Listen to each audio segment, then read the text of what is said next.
지금 우리가 코로나 바이러스 때문에 굉장히 두려워하고 염려하는데 지난주에 말씀드린 것처럼 이미 저와 여러분은 코로나 바이러스보다 더 무서운 바이러스를 가지고 살아가고 있습니다. 죽음이라는 바이러스가 우리 속에 있습니다. 우리가 언제 죽을지 모르는 것입니다. 여러분 너무 코로나 바이러스 때문에 두려워하지 마세요. 이미 우리는 죽음의 바이러스를 지니고 사는 인생들입니다. 하나님이 천지를 지으실 때 사람을 지혜롭고 총명하여 하나님의 형상감명을 따라 아름다운 모습으로 지으셨는데 인생이 스스로 하나님을 배신하고 미련하고 어리석은 자리에 떨어지고 말았습니다. 그래서 여러분 모든 것을 받았는데 얼마나 어리석고 미련한지 한 가지 받지 않은 것을 탐하다가 모든 걸 다 잃어버린 것이 인생이고 아담과 하와의 그 모습이 지금 우리 속에 여전히 남아있다는 사실을 기억하시기 바랍니다. 하나님의 명령은 애매모호한 것이 없습니다. 하나님의 명령은 분명합니다. 그런데 아담과 하와는 하나님의 명령을 애매모호한 것으로 잘못 말씀을 오해하고 말씀에 대해서 믿음을 갖지 못했던 것입니다. 하나님은 분명히 창세기 2장 17절에 분명한 말씀을 하셨습니다. 선악을 알게 하는 나무 열매는 먹지 말라. 내가 먹는 날에는 반드시 죽으리라. 애매모호한 얘기가 아닙니다. 먹으면 반드시 죽는다. 근데 뱀의 유혹을 받은 하와가 마음에 탐심이 들어가니까 뭐라고 말합니까? 창세기 3장 3절에 동산 중앙에 있는 나무 열매는 하나님의 말씀에 너희는 먹지도 말고 만지지도 말라. 너희가 죽을까 하노라 하셨느니라. 하나님은 먹지 말라 단호하게 말씀하셨는데 사람이 자기 생각 갖다 붙입니다. 만지지도 말라고 했다고 붙여놓은 다음에 반드시 죽으리라. 그런데 하와는 하나님의 말씀을 애매모호하게 말합니다. 죽을까 하노라.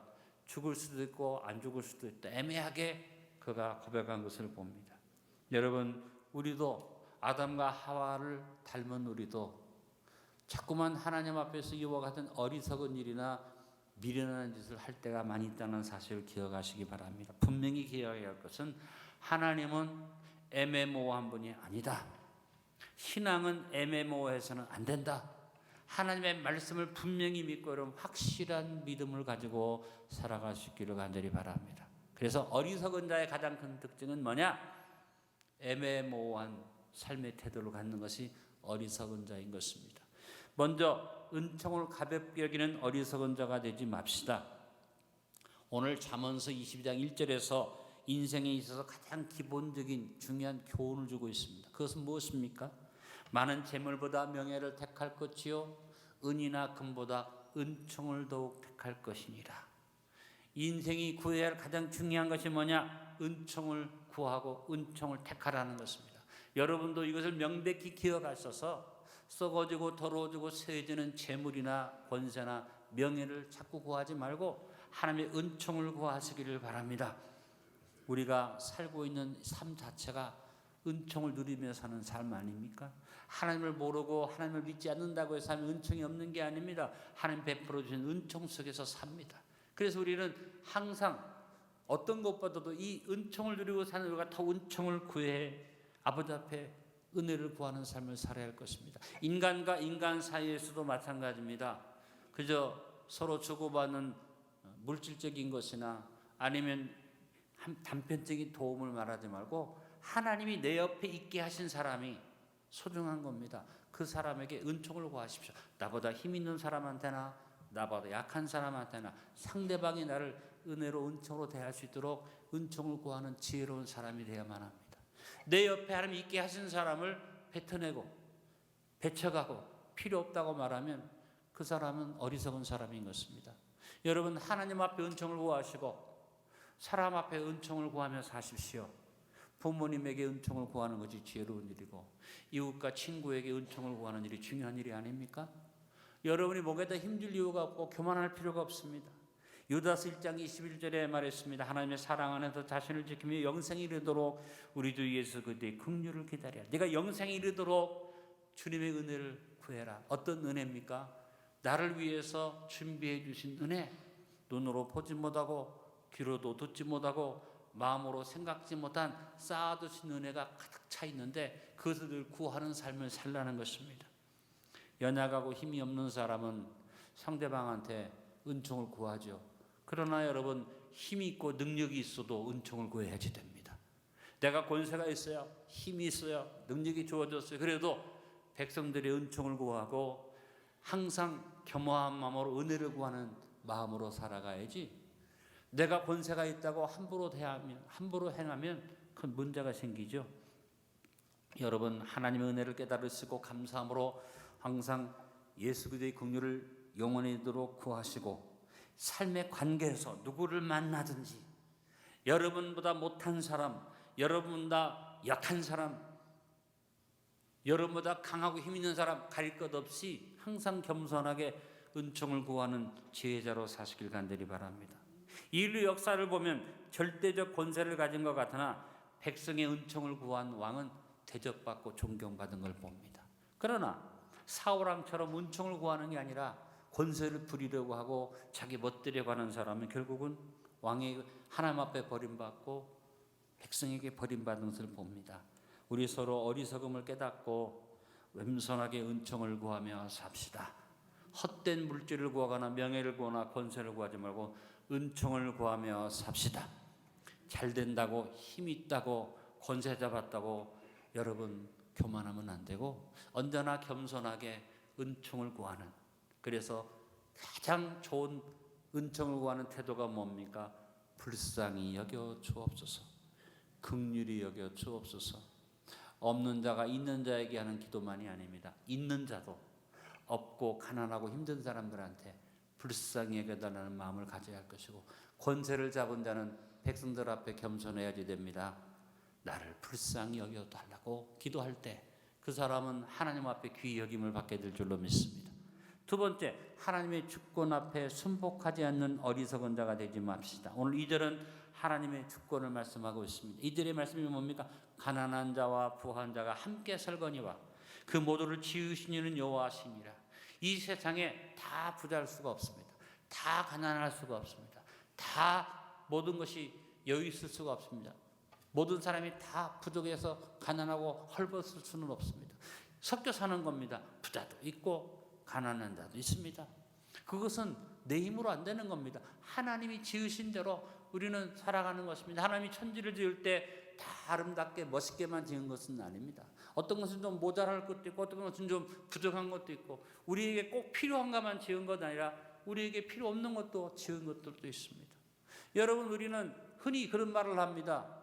잘못된 것은 청산해야 한다고 말합니다만, 우리 몸에서 잘못된 거 다 뽑아버리면, 적폐를 다 빼버리면 죽습니다. 하나님이 주신 주권을 인정해야지 됩니다. 주신 분도 하나님, 가져가시는 분도 하나님. 그 하나님 앞에서 우리가 하나님의 주권을 늘 인정하면서 내가 부하든지 가난하든지 그것 때문에 불평하거나 원망하거나 그것 때문에 교만하거나 잘난 척하지 말고 하나님의 주권 아래 있습니다 하고 주 앞에 겸손히 서야만 할 줄 압니다. 동방의 최고의 부자, 그래서 모든 것을 다 가졌던 욥이 하루아침에 다 본을 잃어버린 다음에 하나님 앞에서 그가 무슨 고백을 합니까? 하나님의 주권을 인정하는 기도를 한 것을 우리는 배워야 할 됩니다. 욥기서 1장 20절 21절에 욥이 말합니다. 욥이 일어나 겉옷을 찢고 머리털을 밀고 땅에 엎드려 예배하며 이르되 내가 모태에서 알몸으로 나와 싸운즉 또한 알몸이 그리로 돌아가올지라. 주신 이도 여호와시요 거두신 이도 여호와시오니 여호와의 이름이 찬송을 받으실지니이다 하고 이 모든 일에 욥이 범죄하지 아니하고 하나님을 향하여 원망하지 아니하니라. 부자와 가난한 자가 함께 삽니다. 내 삶 속에도 개인적인 삶에도 부할 때가 있고 가난할 때가 있습니다. 주실 때가 있고 하나님이 가져가실 때가 있습니다. 욥의 고백이 여러분 마음속에 살아있어서 하나님의 주권에 순복하는 자가 되시길 간절히 바랍니다. 따라합니다.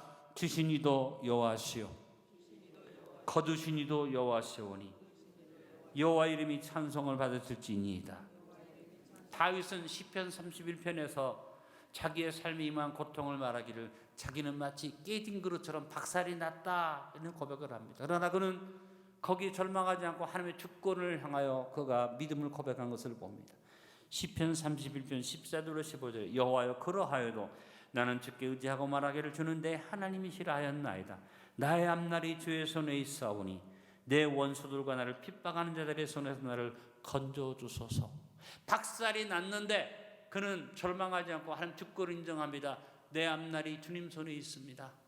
주님이 나를 붙들어 주시고 지켜주십시오. 그 다음에 19절 20절에 말합니다. 주를 두려워하는 자를 위하여 쌓아두신 은혜, 곧 주께 피하는 자를 위하여 인생 앞에 베푸신 은혜가 어찌 그리 큰지요.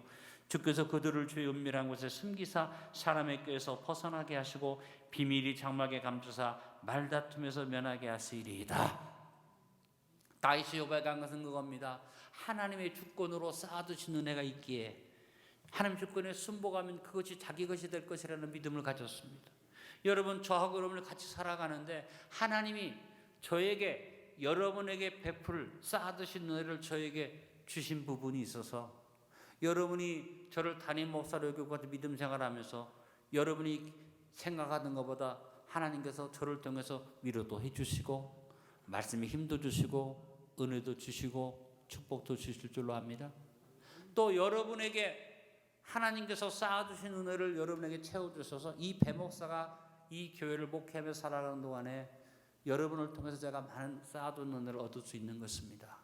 여러분, 우리가 서로 살아가면서 때때로 불평하고 원망할 수도 있으나 하나님의 주권을 인정하면서 하나님이 저 사람을 통해서, 하나님이 내가 별로 좋아하지 않는 사람을 통해서, 내가 필요 없다고 생각하는 사람을 통해서 쌓아두신 은혜를 베풀 수 있다는 사실을 기억하시고, 주신 분도 하나님, 가져가시는 분도 하나님인 것을 믿으면서 우리 겸손하게 주 앞에 설 수 있게 되기를 간절히 바랍니다. 가난한 것도 부한 것도, 권세를 얻는 것도 권세를 잃는 것도, 형통한 것도 불통한 것도 다 하나님의 주권에 있음을 아십시오. 그리고 어리석은 사람처럼 주권 앞에서 은혜를 구하지 아니하고 자기의 고집을 피는 어리석은 자가 되지 않기를 간절히 바랍니다. 여러분, 힘이 있는 자 앞에 비굴하게 살라는 게 아닙니다. 여러분은 힘이 있는 자든 없는 자든 여러분이 하나님의 주권을 인정하면서 주 앞에서 겸손할 수 있게 되길 간절히 바랍니다. 아무쪼록 우리 모두 하나님의 주권 앞에 어리석음을 버리고 순복하며 다윗이 고백한 쌓아두신 은혜를 바라보며 경외와 두려움으로 삽시다. 또 하나, 진태를 분별하지 못하는 어리석은 자가 되지 맙시다. 오늘 본문 3절은 분별력의 지혜에 대해서 말씀하고 있습니다. 슬기로운 자는 재앙을 보면 숨어 피하여도 어리석은 자는 나가다가 해를 받느니라. 어린아이나 미숙한 사람은 분별력이 없죠. 장성하지 못하고 성숙되지 못하니까 나아감과 물러섬의 진태에 대한 분별력이 없습니다. 그래서 지금 나가야 할 때인지 나가야 할 장소인지를 제대로 구분하지 못하고 불쑥불쑥 튀어나갈 수도 있고, 물러나야 하는데 물러날 때와 장소를 알지 못하고 고집을 필 때도 있습니다. 지금 우리는 뚜렷이 봅니다. 누구를 봅니까? 러시아의 푸틴을 봅니다.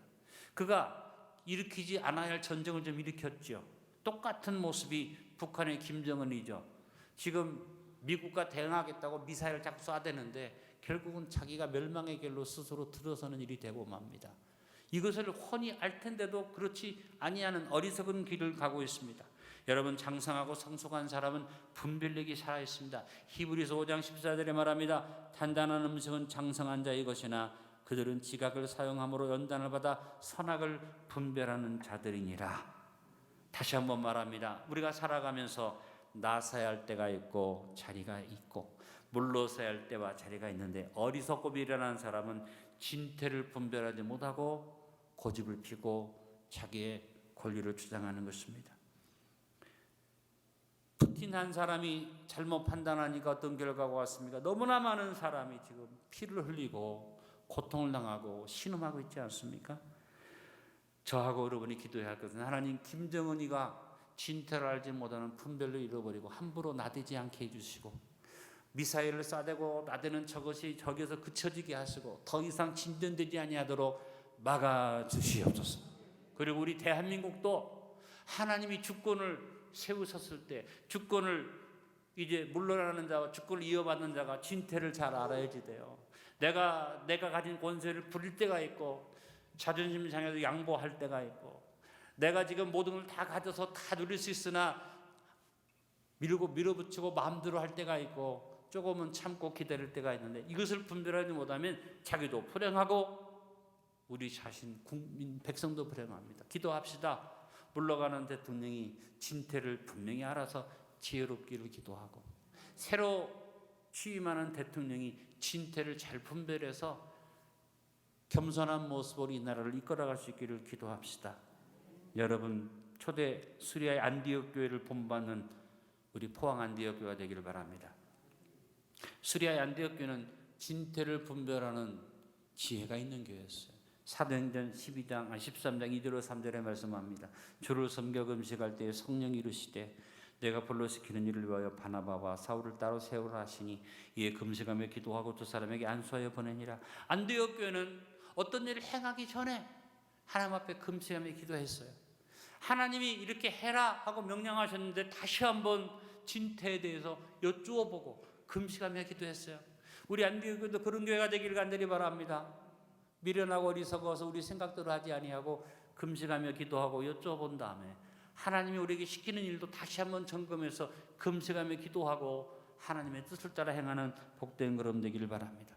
우리나라에 이런 성숙된 지도력이 대한민국을 이끌어가기를 기도합시다. 어리석은 사람이 가장 많이 후회하는 말이 뭔지 아세요? 조금 더 참고 기다릴걸. 어리석은 사람의 얘기입니다. 뭐가 그렇게 급하고 뭐가 그렇게 서둘러야 일이 있습니까? 조금만 참으면 하나님께서 주신 대로 잘 될 텐데 우리는 어리석은 고백을 하지 않아야 됩니다. 또 하나 어리석은 사람이 후회하는 말 중에 또 하나가 있습니다. 조금 더 나누며 베풀며 살 것. 여러분, 나에게 힘이 있을 때 베풀면 좋잖아요. 도울 수 있을 때 도우면 좋잖아요. 어차피 내 것이 아니고 내가 놓고 갈 것 같으면 다음 사람을 위해서 베풀고 나누면 훨씬 좋을 텐데 그렇지 못하니까 어리석어요. 어리석어. 왜? 나중을 생각하지 않는다. 여러분, 인생을 살면서 가능한 한 나누어주고 구워주고 베풀어주면서 삽시다. 또 어리석은 사람이 후회하며 하는 말 중에 또 하나가 뭐예요? 조금 더 맑고 밝고 환한 마음으로 긍정적으로 살걸. 여러분, 이렇게 살아도 한평생, 저렇게 살아도 한평생, 길어야 8, 90, 짧으면 5, 60이면 다 갑니다. 그런데 뭘 그렇게 아웅다웅하면서 울고불고 삽니까? 최대한 맑고 밝고 환하게 삽시다. 하나님 안에서 여러분 어리석은 후회를 하지 않는 지혜자의 삶을 사는 저 여러분 되어지기를 바랍니다.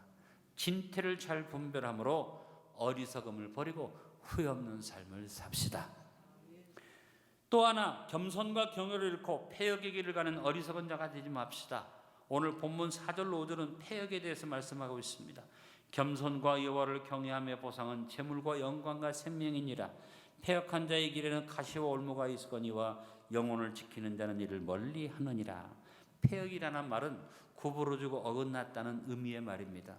뭔가 똑바로 가지 못하고 패역이라는 말은 구부러졌다는 얘기예요. 완고하고 강팍한 마음을 말합니다. obstinate라는 영어의 완악하고 강팍한 마음을 말하고 자기 생각대로 자기 고집대로 willful, 자기 뜻대로 자기 하고 싶은 대로 하는 것이 바로 패역입니다. 가인과 같은 사람, 사울왕과 같은 사람, 이 시대의 푸틴이나 시진핑이나 저 김정은과 같은 사람이 그런 무리가 바로 겸손이 없고 하나님을 두려워하지 않고 백성들을 기만하고 거짓을 행하고 무도한 짓을 하는 그런 사람들입니다. 이런 사람들하고는 여러분 대화할 필요가 없고 이런 사람들하고는 우리가 어떤 일을 논할 필요가 없는 것입니다. 패역한 무리와 어울리지 않아야만 합니다. 그런데 여러분, 이 패역함의 가장 특징적인 모습이 저도 여러분도 가지고 있다는 것을 기억하시기 바랍니다. 여러분, 우리 속에 저도 여러분도 뭐가 있습니까? 이기심이 있습니다. 이게 패역의 모습입니다. 자기만을 하는, 자기 생각, willful하는 마음. 가인은 자기 생각대로만 했습니다. 이기심을 가진 사람, 이 패역의 가장 큰 특징이 있어요. 나하고 다른 것은 틀린 것이다. 이것이 가장 패역의 가장 문제점인 것입니다. 나하고 다르면 무조건 틀렸다고 생각하고 다른 것을 인정하지 않습니다. 타협하고 변질되어서 동화되어지고 잘못되라는 얘기가 아니라 넓은 마음으로 관용의 마음을 가지고 내가 흔들리지 않는 기준을 가지고 살지만 항상 어떤 마음으로 살아야 되느냐? 천국 가는 데만 지장 없으면, 오늘 본문의 마지막에 말하는 건 영혼을 지키는 자가 복이 있다. 영혼을 지키는 일이라면 지장이 없으면 따라합니다. 그럴 수도 있다. 여러분, 언제나 이해하고 관용하는 마음으로 패역을 버리고 품는 마음으로 사는 저와 여러분 되어지기를 바랍니다. 빌립보서 4장 4절로 7절에 교훈하셨습니다. 주 안에서 항상 기뻐하라. 내가 다시 말하노니 기뻐하라. 너희 관용을 모든 사람에게 알게 하라. 주께서 가까우시니라.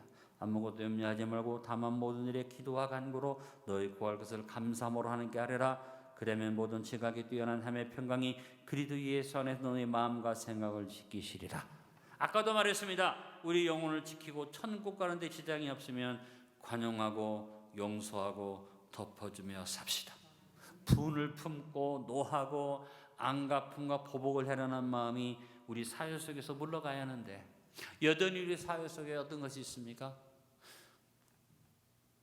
관용하지 못하고, 그래서 모든 백성이 볼 때 품지 못하는구나, 이해하지 못하는구나, 받아주지 못하는구나. 요즘 우리 사회를 놓고 볼 때 물러가는 사람이 새로 들어오는 사람이 안타까운 게 뭐냐면 관용이 없어.